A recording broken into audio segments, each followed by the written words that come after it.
Students, welcome to the Sapna's Homeschooling YouTube channel, and today we are going to solve 2.1 mini and Winnie pointers. तर नमस्कार विद्यार्थी मित्र मैत्रिणींनो, कसे आहात तुम्ही? मी सपना पुणे जिल्ह्यातनं तुमच्यासाठी खास घेऊन आली आहे मिनी आणि विनी या कवितेचे पॉइंटर्स. तर तुम्ही कोणत्या जिल्ह्यातनं माझा व्हिडिओ ऐकता हे मला नक्की सांगा, जस्ट फॉर माय क्युरिओसिटी. तर आपण बघूयात की याचे पॉइंटर्स. आपण मिनी अँड विनीची पोएम आहे त्याचा आपण किंवा ललबाय आहे हे अंगाईगीत आहे, तर याचा आपण एक व्हिडिओ तयार केला होता आणि तो सपनाज होमस्कूलिंग या यूट्यूब चॅनलवरती ऑलरेडी अपलोडेड आहे. जर तुम्ही बघितलं नसेल तर मी त्याची लिंक डिस्क्रिप्शन बॉक्समध्ये देते. तुम्ही जस्ट क्लिक करायचं, ब्ल्यू कलर असतो लिंकचा, तुम्हाला लगेच याचा व्हिडिओ मिळेल. आणि आपण सुरू करूया आता पॉइंटर. पण हा पॉइंटर सुरू करण्यापूर्वी जर तुम्ही सपनाज होमस्कूलिंगला नवीन असाल तर पटकन सबस्क्राईबचं बटन दाबा, बेल आयकॉन दाबा, म्हणजे तुम्हाला आपले सगळे या चॅनलवरचे व्हिडिओ तुमच्या मोबाईलवर दिसतील. आणि आपला चॅनल म्हणजे सपनाज होमस्कूलिंग हा चॅनल पूर्णपणे फ्री आहे, सो बिंदास होऊन तुम्ही सबस्क्राईब करू शकता. आता इथे या पानावरती जे हार्ड वर्ड्स आहेत ते आपण आधीच घेतलेले, पण जस्ट फॉर युअर सेक मी एकदा जस्ट रीड करते. विदाउट आउटसाइड म्हणजे विदाउट म्हणजे आउटसाइड, आउटसाइड म्हणजे काय की बाहेरच्या बाजूला. Dies to the moon, dies to the मूनचा अर्थ आहे की the line tells us that the sound travel far away right up to the moon but they become faint as they travel moon. याचा अर्थ असा आहे की जो एक चंद्रापर्यंत जाणारा प्रवास आणि चंद्रापर्यंत जो आवाज जाणार आहे तिथपर्यंत जाईपर्यंत काय होतो, फेंट होणार आहे. शेल, शेल म्हणजे सी शेल, समुद्राचा शिंपला. क्रॉफ्ट, क्रॉफ्ट म्हणजे स्मॉल फार्म, छोटंसं शेत. अलॉफ्ट म्हणजे अप इन द एअर, वरती आकाशात जाणं. Echo, a sound that is heard again. Echo आणि echo means that the sound are heard again and again. Echo म्हणजे प्रतिध्वनी आपण ज्याला मराठीत म्हणतो. पिप्ड, पिप्ड म्हणजे looked quickly without making any noise, म्हणजे हळूच डोकावून बघणं, कसले आवाज न करता. स्टार्टेड म्हणजे moved or flew up suddenly, म्हणजे अचानक उडणं किंवा पटकन हलणं असं अर्थ ना. सो पॉइंटर्समध्ये सगळ्यात पहिला पॉइंट आहे learn the poem by heart and recite it, म्हणजे कविता बाय हार्ट म्हणजे पाठ करायची आणि म्हणत राहायची आहे. सो आता ही कविता एकदा म्हणूयात आपण as per pointers. It's a 2.1 Minnie and Winnie a lullaby. याचा उच्चार कसा होता, lullaby. Minnie and Winnie slept in a shell, slept little ladies and they slept well. Pink was the shell within, silver without, sound of the great sea wandered about. Sleep little ladies, wake not soon, echo on echo dies to the moon. Two bright stars crept into the shell, what are they dreaming of, who can't tell? Started a green linnet out of the croft, with little ladies the sun is aloft. तर थोडक्यात या कवितेचा अर्थ बघूयात, कारण याचा detail video मी केलेला आहे. Minnie and Winnie slept in a shell, sleep little ladies and they slept well. याचा अर्थ आहे की मिनी आणि विनी त्या शेलमध्ये झोपल्या. स्लेप्टचा अर्थ आहे म्हणजे झोपलेल्या आहेत, आणि स्लीप लिटल लेडीज म्हणजे लहान मुलींनो किंवा लहान तरुणींनो, लेडी म्हणजे युवती असतं, तुम्ही शांत झोपा, एकदम शांत, आणि त्या खूप अशा मस्त झोपल्यात. Pink was the shell within, silver without, sound of the great sea wandered about. तर त्या शेलमध्ये इतक्या छान झोपलेल्या आहे, आणि त्या कुठे झोपलेल्या आहेत, समुद्रामध्ये झोपलेल्या आहेत. एवढा आवाज आहे, एवढं सगळं समुद्राचं आहे, पण या सगळ्यामध्ये त्या शेलमध्ये झोपलेला आहे. शेल कसं आहे, आतून पिंक आहे. सिल्वर, तुम्ही शेल पाहिला असेल कसं सिल्वर कलरचा असतो, आणि पिंक विदिन आहे, आतमध्ये असं गुलाबीसर आहे. Sleep little ladies wake not soon, echo आणि echo dies to the moon. ते म्हणतायत, कवी म्हणतात की युवतींनो, छोट्या युवतींनो, उठू नका अजिबात. आणि हा जो आवाज आहे ना, सगळा मोठा आवाज समुद्राचा वगैरे, इकडे तिकडे इतका जोरजोरात आवाज, हा चंद्रापर्यंत जाईपर्यंत नाहीसा होणार आहे, असं कवी त्यांना म्हणतात.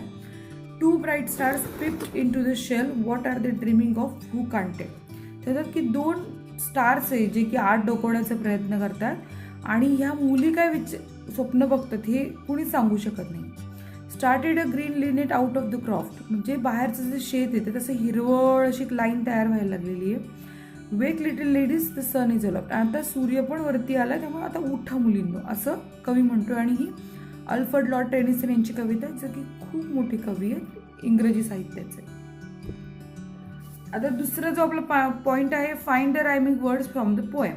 Okay, so shell without soon, shell croft. आता याचा आपण रायमिंग वर्ड्स बघायचे. ते शेल आणि शेल डबल आलाय, पण याला जी पेअर आहे ती वेगळी आहे, त्यामुळे आता बघूयात आपण याचे rhyming words. So rhyming words आहेत शेल चं वेल, इथे चुकून माझं वरती खाली लिहिलं गेलं होतं. So shell well, without about, soon moon, shell tell, croft aloft. अशा प्रकारे आपले रायमिंग वर्ड्स आहेत ते लक्षात. Shell well, without about, soon moon, tell, shell tell आणि क्रॉफ्ट अलॉफ्ट. तिसरा जो क्वेश्चन आहे तो आहे from the poem copy the following words. Word that begin with S. या कवितेमध्ये एस ने सुरू होणारे शब्द आपण लिहायचे आहेत. आणि ते बघा, S for slept, S for shell, S for slip, S for silver, S for sounds, S for sea, S for soar, S for stars, S for started and S for sun. तर S ने सुरू होणारे इतके शब्द आपल्याला भेटले आहेत. 10 शब्द तुम्ही लिहून घेते. नंतरचा क्वेश्चन आहे words that have letter L. बऱ्याच जणांचा गोंधळ होऊ शकतो आय, पण तिथे पुस्तकाच्या फॉन्टनुसार याचा होतो एल. तर म्हणजे याचा अर्थ आहे की असे शब्द लिहा की ज्यांच्यामध्ये एल आहे. Words that have the letter L. हॅवचा अर्थ की ज्याच्यामध्ये लेटर एल आहे हे शब्द. Slept L, shell, sleep, little, ladies, well, silver, linnet, aloft असे 9 शब्द आहेत. आता 3 पेअर्स ऑफ अपोजिट, अशा 3 जोड्या ज्या एकमेकांच्या विरुद्ध आहेत, जसं की स्लिप, वेक, विदिन, विदाउट आणि इन आणि आउट. ओके, आता नंतरचा क्वेश्चन बघा, 4 things you may see in the sky. Moon आपण आकाशात बघतो, म्हणजे या कवितेतनं सगळी उत्तरं लिहायची तर आपल्याला. मून, स्टार्स, सन आणि पिंक अँड सिल्वर कलर. म्हणजे बघा, आपण आकाशामध्ये संध्याकाळची वेळ असते, आकाशाचा गुलाबी सोनेरी कलर. सोनेरी कलर आपल्याला जनरली चंद्राकडे पाहिल्यावर असा दुधाळ सोनेरी कलर दिसतो किंवा स्टार्सचा वाटतो आपल्याला. सो हा कलर आपल्याला आकाशात दिसतो. तर क्वेश्चन आहे, 4th क्वेश्चन आहे, Minnie and Winnie slept well in a shell. Can you think of other safe and nice places where they can sleep well.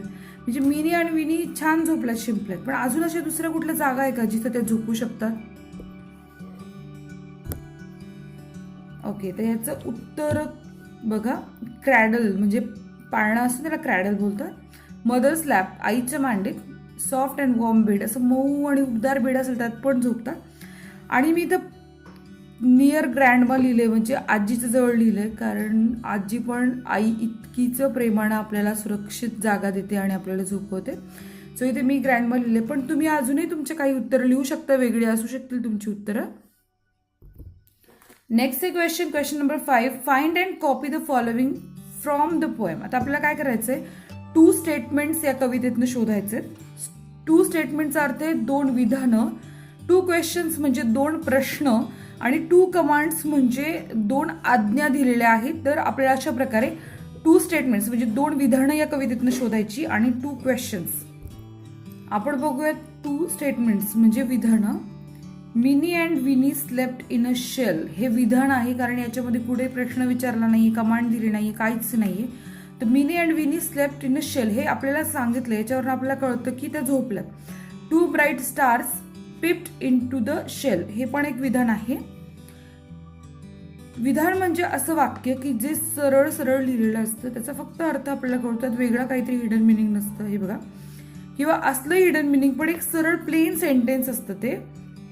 2 questions, आता 2 प्रश्न कोणते, what are they dreaming of, आपल्याला विचारलं त्यांनी की ते काय स्वप्न बघत असतील, आणि हू कॅन टेल, तर कोण सांगू शकेल, आणि what are they dreaming of असं प्रकारे लिहिलेलं आहे.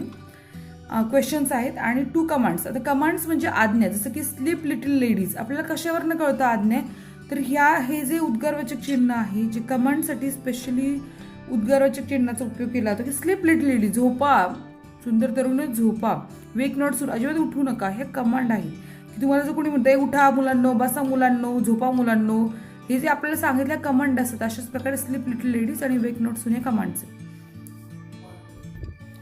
आता हा जो क्वेश्चन नंबर 6 आहे, learn to say the following faster and faster. हे फारच मजेशीर आहे. ते कसं दाखवते इथे बघा. ह्याचा अर्थ आहे की हे ज्या खालच्या ज्या ओळी आहेत ना ते तुम्ही पटापट म्हणायच्या. तुम्ही असं कधी केलंय का, कच्चं पापड पक्का पापड, कच्चं पापड पक्का पापड, कच्चं पापड पक्का पापड असं म्हणत राहायचं. इतकी मजा येते ना की गडबड होऊन जाते. तसं इंग्लिशमध्ये आता sea shell on the sea shore, she shells on the sea shore. आता हे पट्टापट म्हणायचं आहे की sea shells on the sea shore, sea shells on the sea shore, sea shores on the sea shore. अशा प्रकारे तुम्ही फटाफट म्हणून बघायचे. मज्जा येणार आहे म्हणायला, खूप हसाल तुम्ही हे सगळं म्हणता ना. आणि दुसरं आहे Swan swam over the sea, swim, swam back again, well swum, swan. हे पण म्हणायला जाल ना तर तुम्हाला हसू पोट दुखेल, इतकी मजा येणार आहे की बोबडी वळते. घरात आई बाबांना सांगा, मित्रमैत्रिणींना सांगा आणि म्हणायचं नुसतं खेळ ह्या आणि खेळा हा. तर नंतर आहे लर्निंग अबाउट लँग्वेज. बिलकुल स्किप करायचं नाही लर्निंग अबाउट लँग्वेज, कारण हे फार महत्त्वाचं असतं. आपल्याला एक नवीन भाषा आपण शिकतो इंग्लिश, आणि ही आपल्यासाठी खूप छान गोष्ट आहे की ह्याच्या निमित्ताने आपल्याला नवीन नवीन गोष्टी कळणार आहेत. प्रेपोजिशन्स. तर प्रेपोजिशन्स हे काय आहेत बघूयात आपण. Read and translate the following phrases. आता हे आपण ट्रान्सलेट करायच्यात. इन द शेल म्हणजे शेलच्या आतमध्ये, इन. ऑफ द सी म्हणजे समुद्राकडे, टू द मून म्हणजे चंद्राकडे, इन टू द शेल म्हणजे काय म्हणूया शिंपल्याच्या आतच्या आत. याच्यात फक्त आत होतं, याच्यात आत. आणि out of the croft. Croft म्हणजे काय, शेताच्या पलीकडे. तर note the first words in each of the above phrases. A word group of word use before noun, pronoun to show place, direction, time. It's called preposition. म्हणजे हे जे सगळे सुरुवातीचे शब्द आहेत ना हे कशाच्या पुढे आहेत, हे नाउन किंवा प्रोनाउनच्या पुढे आहे. आणि नाउन प्रोनाउन म्हणजे काय, नाम किंवा सर्वनाम. तर या सगळ्यांच्या पुढे जे शब्द आहेत ना की हे आपल्याला एकतर काय दाखवतात, प्लेस म्हणजे जागा, डिरेक्शन म्हणजे दिशा, टाइम म्हणजे वेळ. या सगळ्यांना काय म्हणतात, prepositions. Translate your phrases in your mother tongue. आणि आपल्या मातृभाषेत या ट्रान्सलेट करायच्या. Write 2 phrases each using following prepositions in, on, at, of, from, to, into, out of. त्या सगळ्या प्रेपोजिशनचे आपण 2-2 फ्रेजेस तयार करायचे. Okay. In the school, in the basket, on the table, on the roof, at the school, at the station, of the croft, off to school, from the planet Mars, from your house, to my house, to the door, into the room, out of marks, out of score. तर अशा प्रकारे आपण इथे आपली कविता आणि तिचे pointers complete केलेले आहेत. आणि मला खात्री की तुम्हाला नक्की या कवितेचे पॉइंटर जे सोडवले ते समजले असतील. आणि जर हे समजले असतील, आवडले असतील तर नक्की लाईक करा. आणि जर चॅनलला नसेल सबस्क्राईब केलं तर पटकन सबस्क्राईब करा, बेल आयकॉन दाबा. भेटूयात आपण नेक्स्ट व्हिडिओमध्ये. आणि या नेक्स्ट व्हिडिओमध्ये आपण शिकणार आहोत the lion and the man and the statue. मस्त इंटरेस्टिंग स्टोरी आहे, आपण शिकूयात ती.